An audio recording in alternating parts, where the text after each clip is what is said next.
Jean-Emile Tsaranazy tsy mahay niasa ny Flora Joel.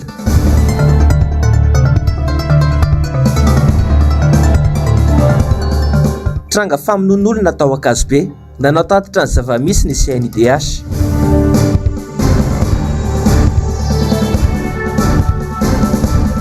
Piasan'ny Sekraine 9 volana tsy nandray karama.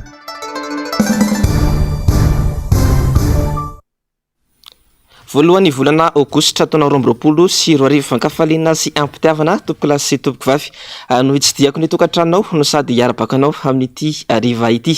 Tonga soanao atao anatin'ny fampilalaam-baovao ny fahitalavitry ny MPS. Akoa marasanao ampanajana sy ampitiavana tenako anaraka ny vaovao hatramin'ny farany.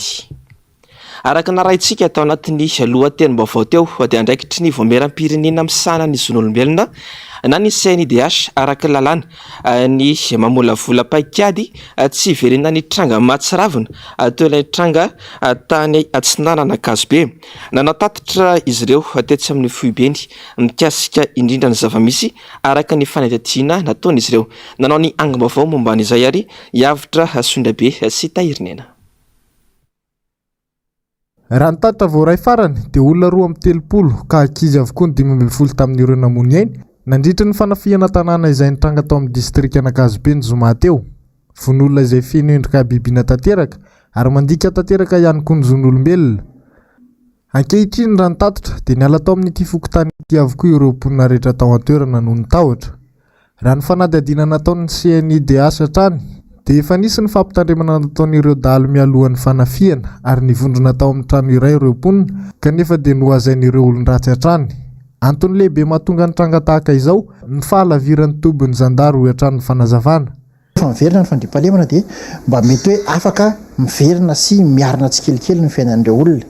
Dia eo ihany koa ny fanadihadian'ny CNIDH dia namoaka ihany koa fa resaka ady tany ihany koa no anisan'ny mety hoe natonga an'izany. Anisan'ny hoe mahatonga ny tsy fandriampahalemana ihany koa dia hita hoe tena midadasika ilay toerana satria raha ny hoe tobin'ny zandarmaria akaiky indrindra zao amin'ny toerana hoe amboditry ny andreny io dia mbola andehanana tongotra adiny 10 tonga eo tsy misy ny lalana.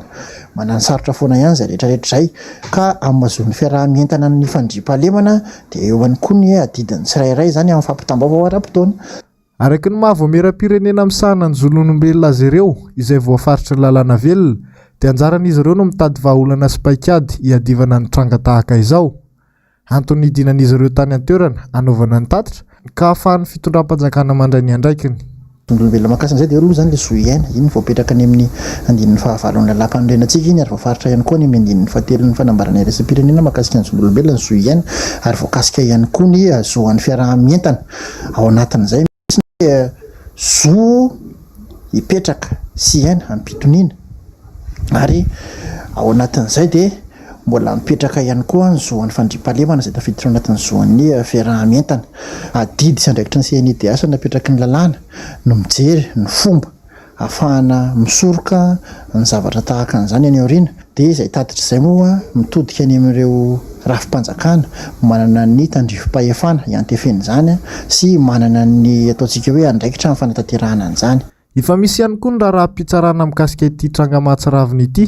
Misy ifandraisany ho hatrany ny tompona andraikitra ny seha-pahefana misy rehetra izay maneho ny zon'olombelona sy ny disadisa ary ny olana ara-tany misy tao an-toerana. Mila miara-mientana avokoa araka izany ireo ambaratonga rehetra hiadiana amin'ny tranga tahaka izao. Fa tsy mahay ny asany kosa ny filoham-pirenena ankehitriny hoy ny ambaran'ny mpanao politika sady jeneraly misotro ronono ny jeneraly Jean-Emile Tsaranazy. Nivoaka tamin'ny fanginany teo anatrehan'ny mpanao gazety ity jeneraly ity ary tsikera izao fanjakana mijoro izao. Fanadihadiana avy hatrany ary eo amin'ny sary Sirindra Tsanitoky Ramarola. Na ny andraiky ny tokony hosahany aza dia tsy hain'izao mpitondra izao. Samy mahita matsy ny vahoaka fa hitsabany izao mpitondra izao avokoa ny sehatra rehetra misy eto Madagasikara mba ahafahany misehoseho amin'ny haino aman-jery. Lasa manao asa fikambanana tsy miana amin'ny fanjakana na ny ONG sisa ny filohan'ny Repoblika ny Madagasikara. Amin'ny ankapobeny zany dia tsy manao ny asany ny fitondrana. Ny fanjakana zao dia manao ny asany ONG ka amin'ny lafiny ankapobeny zany dia za hoe zany fitarihana négociation miaraka amin'ny pétrolier zany tsy président de république no tokony hanao an'izany. Ny président de république rehefa mipréside dia manapa-kevitra satria izy no nomeny ny vahoaka malagasy fahefana hanapa-kevitra ary amin'ny souveraineté no anapahany an'izany hevitra zany. Ny président de république dia tsy miaraka mivory na amin'ny pétrolier na amin'ny mpitatitra eto Antananarivo na mpitatitra naizanaiza fa ny anjaran'ny président de république zany dia mitsimbona ny fahaleovatena ara-économique, ny fahaleovatena ara-politika ny malagasy tsy vaky volo ao anatin'ny firaisan-kina pirenena. Fansahana toerana amin'ny maha-minisitra ny fitaterana ity mpanao politika ity tamin'ny fotoam-pitondran'ny amiral Didier Ratsiraka. Tsy vahaolana mihitsy hoy izy nitetika asa teleferika sy ny fanafarana bus vaovao ataony ny mpitondra. Ary arefatra ny vidin'ny fitaterana teto Antananarivo ary efatra. Satria ny antony dia io vola alohan'ny malagasy tsirairay amin'ny alalan'ny hetra io dia natao hitsimbinana ny fari-piainan'ny malagasy tsy vaky volo. Voalazanao teo ny olana mipetraka dia ny fahefa mividy. Moa ve ny fanafarana bus arivo mahavahany olana mikasika ny fahefa mividy ny malagasy. Moa ve ny fanamboarana ny téléphérique eto Antananarivo dia mahavahany olana ny fitaterana amin'ny malagasy tsy vaky volo eran'ny Madagasikara. Tsy ao anatin'ny intérêt général ny malagasy tsy vaky volo ny fanamboarana téléphérique eto Antananarivo. Tanletan'izao fanjakana izao ny miseho ivelany, tsy mahavita mama ny tena olana goavana iaina ny vahoaka. Mahasorena ny vahoaka eto Andrenivohitra ohatra ny fitohanana lavareny, ka ny vahaolana hitan'ny mpitondra amin'izany dia ny fampidirana bus vaovao. Ny azo antoka aloha izany dia ho mafy ny fitohanana ny fifamoivoizana eto Andrenivohitra rehefa hiasa ireo bus vaovao arivo ireto satria tsy hain'ny mpitondra ny asany. Karazana famonoana ankitsirano ny sehatry ny mpandrara ny fitanterana eto an-toerana ihany koa izao ataony ny fanjakana izao. Ny vahaolana no ilaina fa tsy fanafarana bus avy any ivelany.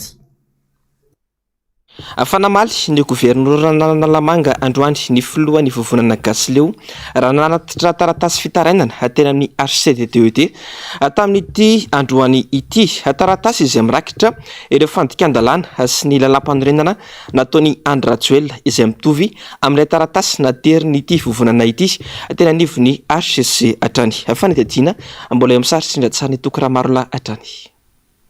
Lava ny vovonana gasy leo ivondronan'ireo fikambanana 70 mahery ny filazan'ny pomba ny fanjakana fa anongam-panjakana sy anao sorona ny vahoaka toy nataony Andry Rajoelina tamin'ny 2024 izy ireo.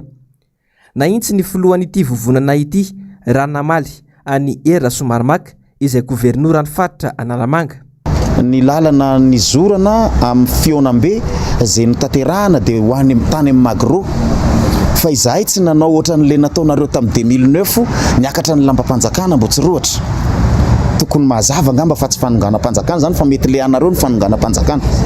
Faharoa manarakaraka an'izay ihany koa dia mba mandefa hafatra ihany koa amina Andriamatoa Filoha hoe mampiseho loatra ianao ny mizana amin'ny tanila sy ny fanavakavahana satria tampotampoka eo zahay dia mahita ny député Raoldine mamory olona ry amin'ny kianja maitso Analamahitsy miaraka amin'ny akanjo orange vaovao be to taratra sady misy endrikendrika na propagande ary dia navohitranao moa no hoe zay mbola hampandany azy amin'ny 2023 angamba tompoko tsy dia rariny loatra ny fihetsika ohatran'ireny toy izay ihany koa ny tao amin'ny TMH tao amin'ny Palais des Sports zay tena nomeny naseho anao tsara mihitsy no hoe izahay no tompon'ny tanàna fa tsy ny vahoaka ny tompon'ny tanàna, zany hoe ireo olona miloko orange zay nomenao toerana ireo zany afaka manangona olona tsara mihitsy ao amin'ny palais des sports, fa izahay tsy afaka manangona olona ao amin'ny fefin'ny Magro. Ka mba teny aty ampomy Malala ihany le izy Andriamatoa président, aza dia aseho loatra hoe hôtain anao, aza dia aseho loatra le izy na dia efa fantatry ny olona. Ny Magro etsy Tanjombato no neken'ny préfet n'Antananarivo anaovan'ny RMDM ny famorim-bahoaka raha toa ka nilavin'izy ireo marindrano ny ampiasan'ny RMDM ny Magro etsy Behoririka. Midika ho tahotry ny mpanohitra izany hoy Rakiki. Fantatra aloha fa tahotra ny mpitondra fanjakana no andefasana anay lavitra eny, fa averina etona fa izahay dia tsy manana heritreritra anankirotana, izahay koa dia tsy manana heritreritra anao sorona vahoaka ohatran'le fataonareo. Nareo angeno nanao sorona vahoaka namono olona teny atampony Ambotsiroatra, fa izahay matoa nitondra ny zavatra amin'ny lalàna tokony ho izy ary taratasy foana no nentinay na tany amin'ny ACC na tetỳ amin'itony rafitra izay miaro ny demokrasia tony dia tokony efa nahatarafa anareo fa tsy manana heritreritra mihitsy izay anao sorona vahoaka. Ka tena lavinay marindrano le fivoizana n'le hoe ny gasy leo sy ireo tropon'ireo ireo association roa amin'ny fitopolo ireo andeha anao sorona vahoaka sy anongam-panjakana zay efa hainay ny zavatra mety tsy teraka fanafitohinana amin'ny vahoaka ao anatin'izao fantrana efa tena lalina dia lalina zao tompoko. Androany dia nanatitra taratasy fitarainana toy ny nalefany teo amin'ny HCC ny vovonana gasy leo ary mbola namafisin'izy ireo fa ny vahoaka ny tompo-teny farany tsy masy mandidy araka ny voalazany lalam-panorenana. Afanaiky androany ny filohan'ny HCDDOD na ny filan-kevitra ambony miaro ny demokrasia sy ny tantandalana afanempitra ny demokrasia eto Madagasikara. Manapirofo izany dia rehefa ny pomba ny fitondrana dia mahazo mamory olona fa rehefa ny mpanohitra dia sakanana atrany. Fanadihadiana mbola eo amin'ny sary Sindratsany Tokiramarola atrany. Rehefa mpanohitra dia asaina sakanana mpitandro filaminana ny famorim-bahoaka ataon'izy ireo na dia anatoerana amin'ny fefy sy an'olon-tsotra aza, fa rehefa ireo mpisolelaka amin'ny mpitondra dia avela malalaka. Izay ny zava-misy eto Madagasikara nandritra n'izao fitondrana Andry Rajoelina izao. Mazava fa manao tsindrinila ny fampiarana ny lalàna. Lasa matsapa mihoatra ny miemotra ny demokrasia eto amintsika. Zavatra hita amin'ny sariny izany tsy izay mamorona fa manao fitsiketsehana ny mpomba fanjakana dia tsisy manakasakana, manao ny aty andaniny dia voasakana, ka tokony ampitoviana daholo rehefa lalàna, rehefa kikitsehana izy dia rarahana daholo, rehefa misy inona ny règle du jeu dia tokony apetraka zay, ka tokony miova zay pratika politika zay, mba misy politika tsy mieritreritra nanao revanche politika rehefa tonga amin'ny toerana. Fa raha manao revanche politika io tsika tsy androso atsika na andeha hoaiza na hoaiza satria miandrikendrotoana ihany dia ameliny anankiray, rehefa tsy amin'ny fitondrana dia enjehina, rehefa amin'ny fitondrana dia ozongozondro, tsy mety zay, fa tokony misy lalàna apetraka atsika. Ohatra tsy mahazo atao mamory tsisy mahazo na avaiza rehefa azo atao zany dia asio lalàna ametrahana an'izay. Fitoniana zao no ilaina eto Madagasikara amin'izao akatoko ny fifidianana izao hoy hatrany ny filohan'ny HCDDOD. Ka zay lazainay zay ka tsy mety zany dia miemotra ny demokrasia eto Madagasikara raha zay mitohy ary anahirana antsika satria akatoka ny fifidianana averimberina foana le izy, akatoka ny fifidianana antsika dia tokony misy fitoniana hatrany na tsy zany tsika dia sarotra be anatanteraka zay fifidianana zay. Mazava ny tiany mpitondra petraka eto Madagasikara ny fisolelahana aminy sy ny fitehafana azy izay ihany no tiany ho hita eto Madagasikara.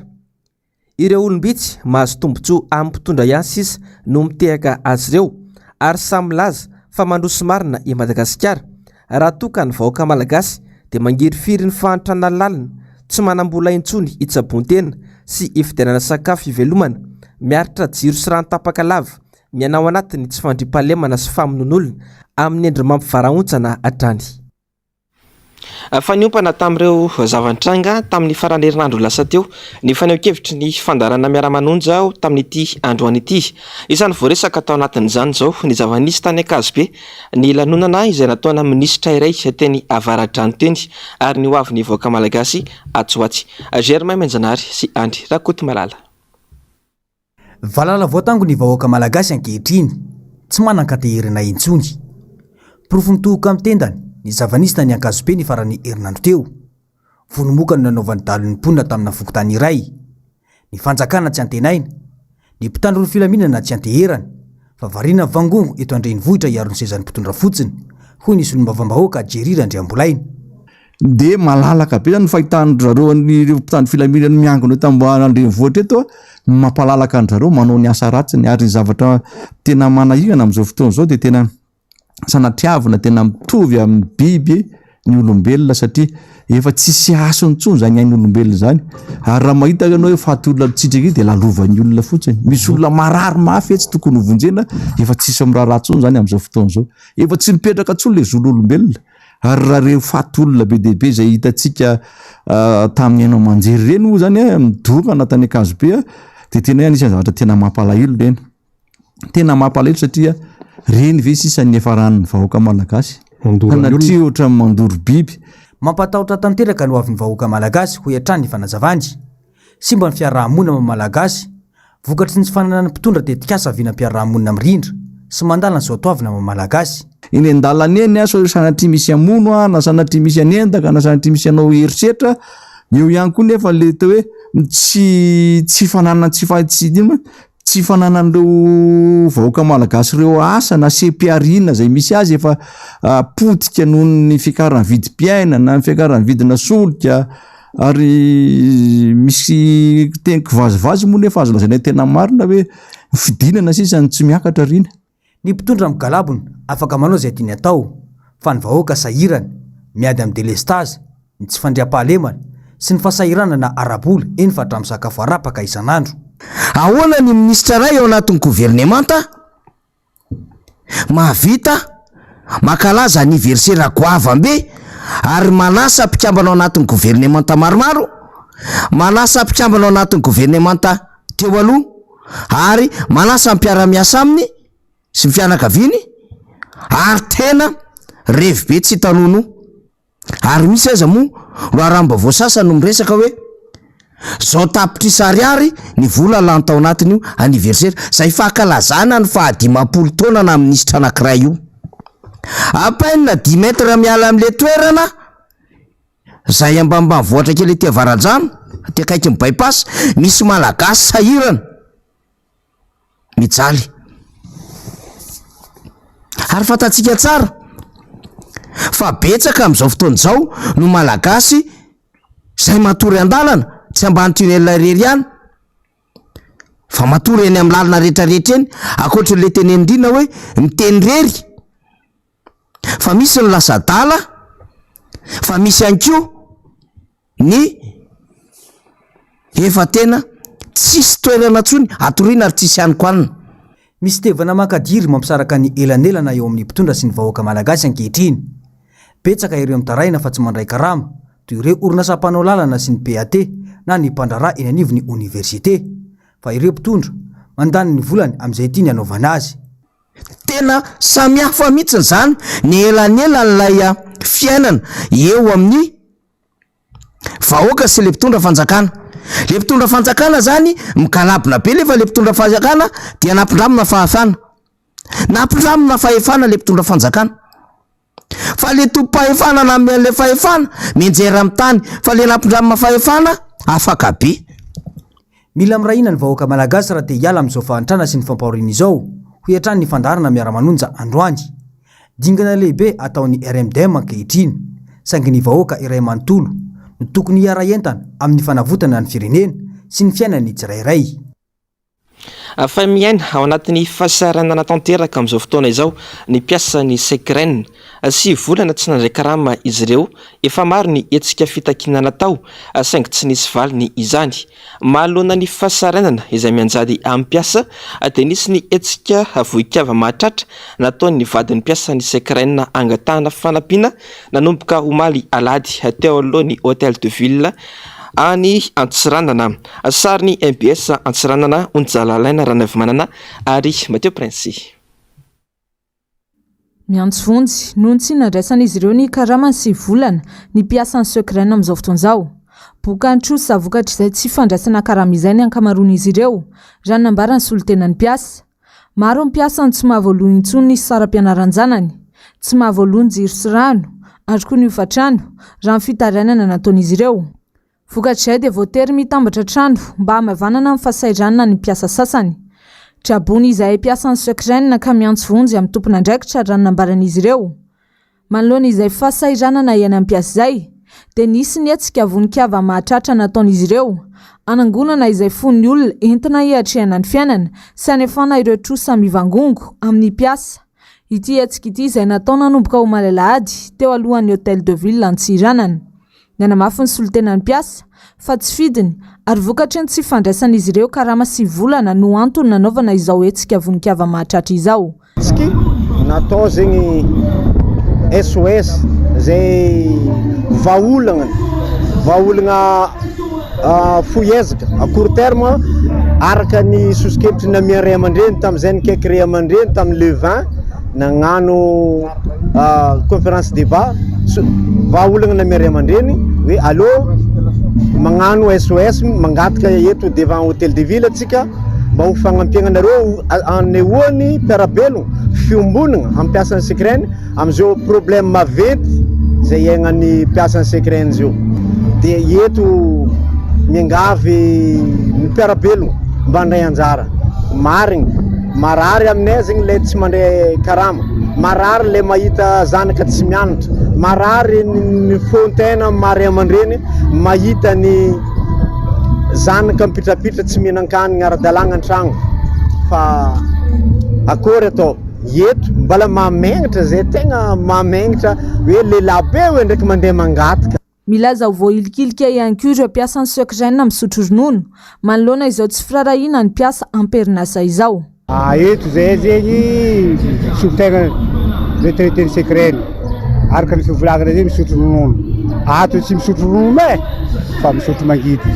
Izy koa fivolagana agny hoe ray aman-dreny loavagna tapondoha zay ty ray aman-dreny voadeta amin'ny tapondoha ato kay mba miangavy re sahiragna zay ty tsy misotro ronono ato fa misotro mangidy araka ny volagna teo tsy mahazo pension retraite ny miasa 7 taogno. Ambolana maro no nanao antsoavo makasika ity tsy fandraisan'izy ireo karama ity ny mpiasan'ny Ukraine saingy tsy nisy nijery sy miaino izany fitarainan'izy ireo izany. Maro ihany koa ireo hetsika fitakiana natao saingy toa raha natondraka ganagana ihany izany. Ny mpiasa ihany sisa no mitady vahaolana ahafahan'izy ireo mivelona ka izao hetsika fanaovana voninkazo mahatratra izao no hitan'izy ireo fa mety na dia tsy havita zavatra goavana azy izany manoloana amin'ny fasairanana iainana amin'izao fotoana izao. Mampametra-panontaniana ny hoe fa dia karazana téléthon ve izany sisa ny miantoka ny fiainan'ny mpiasan'ny Ukraine? Fatapitra ihany koa ny fiam-potoana nomereo mpiasa sy ny mpandrarany université n'Antananarivo ny tompon'andraikitra mbola tsy naray ny karamanisy volana Jolay ireto mpiasa ireto. Arak'izany dia niroso tamin'ny fitokonana izy ireo tamin'ity androany ity. Anjavandre Maefa Tahirinena.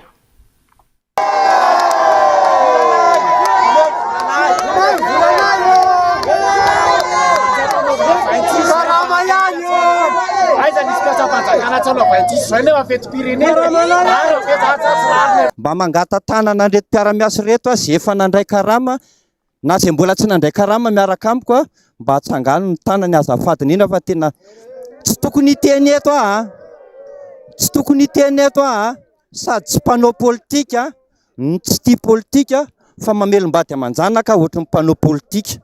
Ny zoma lasa teo no efa nanaitra ny tompon'andraiky mpanjakana ny amin'ny tokony andoavana ny karaman'izy ireo volana Jolay reto mpiasa sy mpandrarany université ireto. Androany niroso tamin'ny fitokonan'izy ireo ary nikatona nandritra ny fotoana maharitra ny vavahadin'ny université io maraina io. Fampanantenana pokato no natao taminay hoy reto mpiasa ireto ary mahatsiaro voafitaka tanteraka izahay. Zay tompoko nandeha 26 juin tsy nanao fety zay nampanatenainy zay tamin'ny farany volana mai fa budget général partirany volana Jolay. Zao ndray volana o tapitry ny volana juillet service fe tokony efa ndraisanay karama mbola eto ihany zay nefa zay nampanatenana no fitany zay ny tena marina apiditra mpianatra zay akaizy zay tapitra ny reinscription ina no ataonay miangavy ale fitondram-panjakana Antanatohatra eny hatrany aminao Filora Joel mba jereo ny olana amin'le ministera mpianay fa tsisy ma ministera an'ity ministera ty tompoko raha tsy zay université manodina an'ity tsisy maministera raha tsy zay manotina an'ity. Eto zay vao mihetsika de vao absent roa andro tsisy fanazavana. Na de tsy manam-bola zay mezaka mandeha tongotra manantona miasa. Mba fantatrareo hoe zany Andriamatoa filoha sy Ramatoa minisitra. Mba jereo momba anay fa tsy rariny zao zavatra ataonareo anay zao. Satria karama, ohatran'ny karamanao ministra, prime ministre, filoham-pirenena, solombavam-bahoaka, chef de service, dirikaby, ohatran'izay ny karama takina eto, maninona ny anay reriny tsy azo. Eto Madagasikara rery ngamba misy mpiasam-panjakana tara-karama lava isam-bolana ohatr'izao. Ankoatr'izay, matsiaro tena ho miady rery ireto mpiasa ireto. Tsy mba nijoro ary tsy hita niady ho azy ireo mihitsy ny filohan'ny sendikan'izy ireo, nandritra izay fotoana nanaovan'izy ireo ny fitakiana izay. Nijoroana eto tompo, efa tsy amin'ny anaran'ny sendika, zay le tiana eo ambary eto. Farany andro sendika zay nandritra volana marsa nanomboka ny karama foana, tsy fantatry ny olona tsony zany président syndicat spatu zany, zay efa nifidiana ara-dalàna mamim-bahoaka, lanim-bahoaka. Ankehitriny zao misesisesy ny fitakiana indray, tsy tia sady tsy manome information izy, tsy mampilaza izy, tsy manaraka karama izy, tsy mivory manoloana anay. Tokony izy aneny mitazona an'ity micro eto anoloana anareo fa tsy izao fa zasy noho ny alaheloko zay efa be loatra kosa ka tsy tatoka amin'ny olombelona na majinika tompoko fa tsy mpanao politika dia tsy maintsy ny teny ary fahamarinana no etiko eto hoe hitan'ireo mpiasa rehetrarehetra ireo zany. Za tsy nisesefana vola, za tsy mila tambony, karama ako ny ilaiko. Milaza ny roso amin'ny dingana ambonimbony kokoa moa ireto mpiasa ireto, raha toka mbola mitarazoka ny famoahany ny fanjakana ny karaman'izy ireo. Ny lafim-baovao finoana dia nitrangana savorivory naratrana olona tetsy amin'ny fiangonana Jesosy mamonjy omaly alady nandritra ny fotoam-pivavahana toy ny fifidianana izay ho filoha mpitarika ity fiangonana ity no anton'izany ary dia niteraka disadisa teo amin'ireo samy mpino izany disadisa izany. Anjava Andriamaefa sy Tahirinena.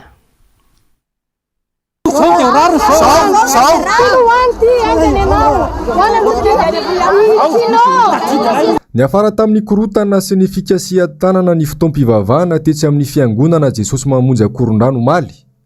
Mbola miteraka disadisa eo amin'ny sampino ny akon'ny fifidianana izay ho filoha mpitarika ity fiangonana ity. Teo ihany koa ny fivoahan'ny récépissé avy amin'ny ministeran'ny Atany izay tsy nisy fakana ny hevitry ny andaniny sy ny ankilany ka niteraka izao savorivory izao. Ny SG dia niteny fa nisy rapport nataon'ny préfet de police dia izy koa moa zany laza hoe lasa tany ny zavatra misy angere tompoky dia tsotra. Ny tena fototra ty fikorotana amin'ity fiangonana ity zany dia misy mpanao politika sarotra nan'olona anarana fa samy mba mahay lalàna fa io zany ny tena tompon'ny fikorotana na manao intervention à gauche à droite. Ahoana moa tompoko ny fomba amoahanao récépissé nefa ny dossier opératanana mbola tsy aki akory, mbola tsy concluna dia PVR. Ahoana ny fomba asahinao mamoaka récépissé zany dia fakatoavana le lalam-pifidianana nefa dia raha malala ngefa nisy anomalie nge le fifidianana be da be tsy fahatomombanina teo ka raha milaza ny akilany fa hoe tsy ara-dalàna iny, zahay koa mba manana ny réseau anay dia nampitahina izy hoe inona ara zany ny zavatra tsy nisy tamin'ny andaniny sy ny akilany mba nafahana namoaka zavatra anankiray voalanjalanja équilibré. Nambaran'ireo mpino hatrany fa io mpanao politika io no tena tompon'ny fanakorotanana ary mampiasa ny anaran'ny filohan'ny repoblika ka mahatonga izao savorivory izao. Miantso ny Andriamatoa filohan'ny repoblika hijery aingana izao zava-misy eto Akorondrano izao satria misy olona Andriamatoa filoha zay mamindraindra ny anaranao eto amin'ny fiangonana Jesosy mamonjy fa iraka avy aminao ary koa baiko avy amin'ny filohan'ny repoblika ny atongavana eto. Izao ihany no mahatonga an'le korotana eto seroa ny fanovozana ny anaran'ny filohan'ny repoblika. Koa miantso anao zahay Andriamatoa filoha hijery akaiky ny raha Jesosy mamonjy satria misy osoka nataon'ny andaniny. Ny mpino tena tsy zaka mpino mihitsy hatramin'izay zany hoe angalarana zany ty fotom-pampianarana Jesosy mamonjy ty tena ny ray aman-dreny avy any lavitra tany tonga teto na mpianatra. Ka na iza mitondra zavatra tsy araky ny sitrapon'Andriamanitra dia tsy ekena ary itsanganako hatramin'ny voaloko hatramin'ny farany. Ratsaivina, efa nakataon'ny fanjakana Vonjomaika ity fiangonana ity tamin'ny taona 2024 noho ny savorivory nisy tao aoriany nafatesan'ny pastora Léon Ratafy izay filoha mpitarika ity fiangonana ity tamin'izany. Niroso tamin'ny fifidianana ireo mpino sy komity mpikarakara izany taty aoriana, saingy izao mbola nahitana korotana izao hatrany. Vaovao asa fanaovan-gazety dia ivoaka ny alarobia ho avy izao. Ny lisitra ireo mpanao gazety sitraka ny karatra mpanao gazety Mahamatianina avy amin'ny olafitry ny mpanao gazety eto Madagasikara. Nitondra fanampanazavana mikasika ny rindran-damina sy ny fotoana ahafana misitraka izany androany. Ny birao ny olafitra Tetsy Ambohita mbola Injavandriamaefa sy Tahirinena hatrany. Mpanao gazety manodidina ny 700 eo no isitraka indray ny karatra mampanao gazety Matianina avy amin'ny olafitry ny mpanao gazety amin'ity andiany faharoa ity. Mpanao gazety avy amin'ny faritra maro eto Madagasikara no nandefa antota taratasy ho fisitrahana izany. Nisy ny sivana natao ary izay nahafeno ny fepetra takina ihany no isitraka izany. Ny alarobia ho avy izao araka izany no ivoaka ny lisitra ireo mpanao gazety nahafeno fepetra ireo isitraka izay karatra Mahamatianina izay. Manana les cartes de presse les Matianina les OGM mba afahana voalohany indrindra ny amatarana hoe enao zany tena mpanao gazety Matianina, dia faharoa afaka miaro anao zany raha ohatra ka hoe misy fanampiana ohatra miany amin'ny OGM. Mariako fotsiny zany amin'ity les cartes deuxième vague ity dia misy sarany aloha izy ity 2 alina ariary. Le zany manomboka amin'ny alakamisy ka hatramin'ny 15 août no mandoa an'izay saran'izay, dia 19 août no mivoaka les cartes. Dia rehefa le mivoaka ny carte dia aseho le reçu na le SMS azahoana le M-vola. Akoatra izay, nampatsiahy ny mazava-dehibe sy ny anjara asa ny mpanao gazety eto amin'ny firenena ny filohan'ny olafitry ny mpanao gazety androany. Matety pitranga mantso izy ny herisetra sy ny endrika tsindry azo lena mahazo ny mpanao gazety tato ato izay tsy azo ekena velively. Ny mpanao gazety efa nambara ombienombieno hoe ny orinasa gazety tsirairay dia manana ny tondro zotra ny asa hitondran'ny fanoratana na ny ligne éditoriale ny asa gazety zany ao amin'ilay organe de presse io.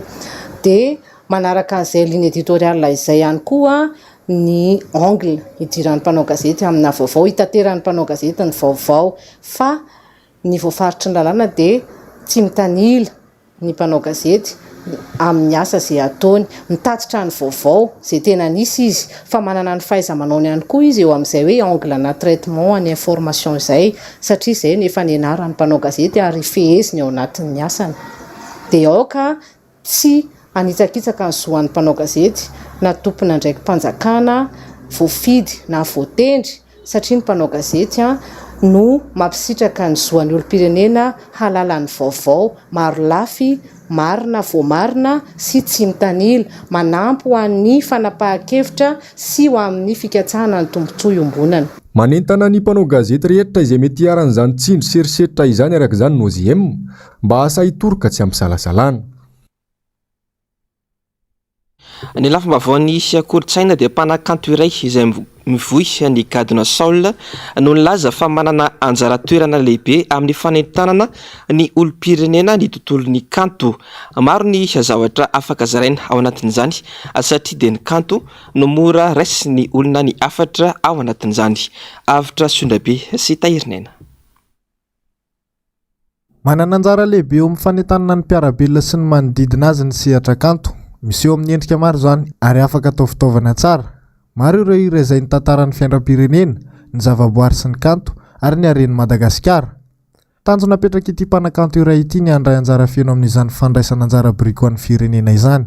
Ny endrika teo iny zao ohatra Madagasikara dia Anjely Famainty dia misy hira mba entiko hanetanana ny vahoaka malagasy zany, satria marary ihany ny fo hanetany lavitra any mahita ny zavatra mitranga aty. Dia za tsy hoe hanao hira mirevendiquer be andeha hiady amin'ny mpanao politika, tsy any le izy, fa ny vahoaka malagasy mitovy amiko ny andeha foaziko ny sainy sy ny fony sy ny masony mba hita tsara amin'izay hoe atika ny lalana tokony alehantsika, satria mpitondra teny ihany ako anatin'le izy dia hoentiko amin'izay any vitako zany le izy. Efa ny taona 727 ity mpanakanto ity no nisehatra tao anatin'ny mozika ary manafangaro ny gadona soul, reggae, rhythm and blues ary ny jazz ny tenany. Ao anatin'izany kantony izany no anehoany sy hitondrany avy ny voninahim-pirenena. toa ny fanehoanany zava-maneno malagasy toy ny valia ao anatin'ny tarika. Eo ihany koa ny fiantsiarana any ivelany ka amin'ny fiteny malagasy avokoa ny angalian'izany. Manana anjara lehibe ny mozika ao antsika eto Madagasikara ohatra ny fanambarany no isika manana ny atao hoe sens du rythme ary isan'ny mampiavaka antsika amin'ny any ivelany ihany koa izany rehetra izany. Soul music, rhythm and blues. Io zany mozika nitaizanana fony mbola kely. Dia raha ataontsika amin'ny teny malagasy manokana ilay izy dia hoe mozika ny fo sy fanahy. Ny tombony ho antsika malagasy, tsika manana fo, dia tsika efa any anaty rahantsika ilay zavakanto zany. Fa ry zareo tsy inona indraindray matetika ohatrany hoe lazainy fa ohatrany hoe confort ilay mozika. Dia ohatrany hoe efa hoe tafiditra anatin'ny fiainany nefa tsy izay ilay izy. Araka ilay fanontaniana teo hoe gadona tranainy, fa ny fomba ilalaovana anazy sy ampitana anazy koa zany tena zava-dehibe hoe ao anatin'ilay fotoana mivoatra sy ilay mandroso dia nahira ny bedabe ny hira talohany fa miverina foana hatramin'izao satria rehefa ny zavatra no natao tsara dia misy fo dia misy fanahy dia mitoetra ela be iny. Isan'ny manana tombony amin'ny sehatra maro ny mpanakanto noho izy ireo mampita afatra amin'ny alalan'ny feo sy ny vatana. Ka antony mahatonga ny afatra iray mora miampita amin'ny olona, miezaka hatrany ireo mpanakanto gasy manasongadina ny maha izy azy mba tsy homena mitaha amin'ny any ivelany.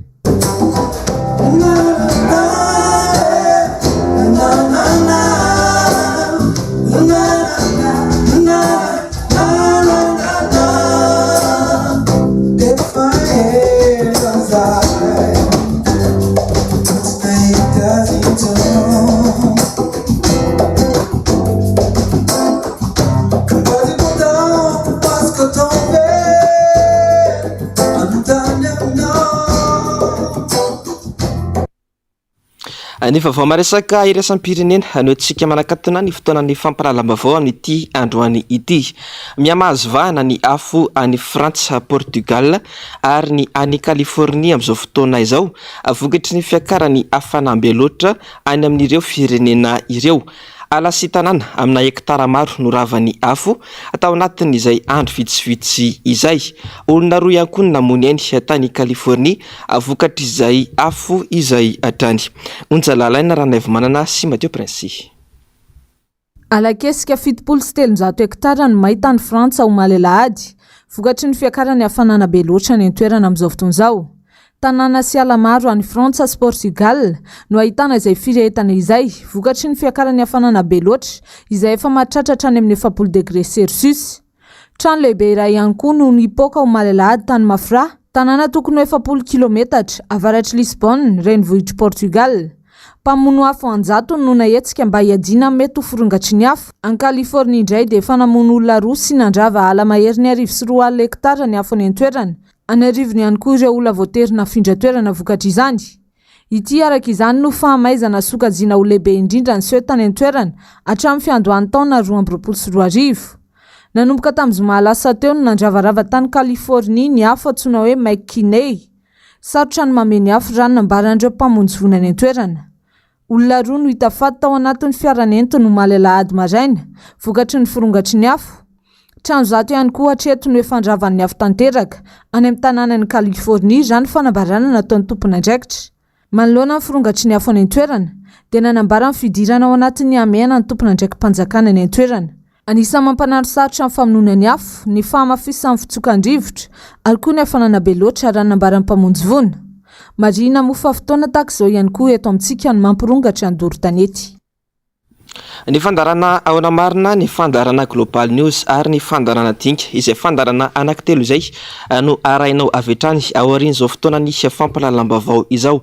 Ao izay fandarana anankitelo izay kosa no anarainao ny oronan-tsary iray amin'seho mitondra ny lohateny hoe alors Entance. Ny sampana fampalalam-baovao dia misaotra anao nanaraka ny vaovao hatramin'ny farany ary mametraka ny veloma mandrapitafa ho amin'ny rampitso indray tompoko lahy sy tompoko vavy. Veloma tompoko.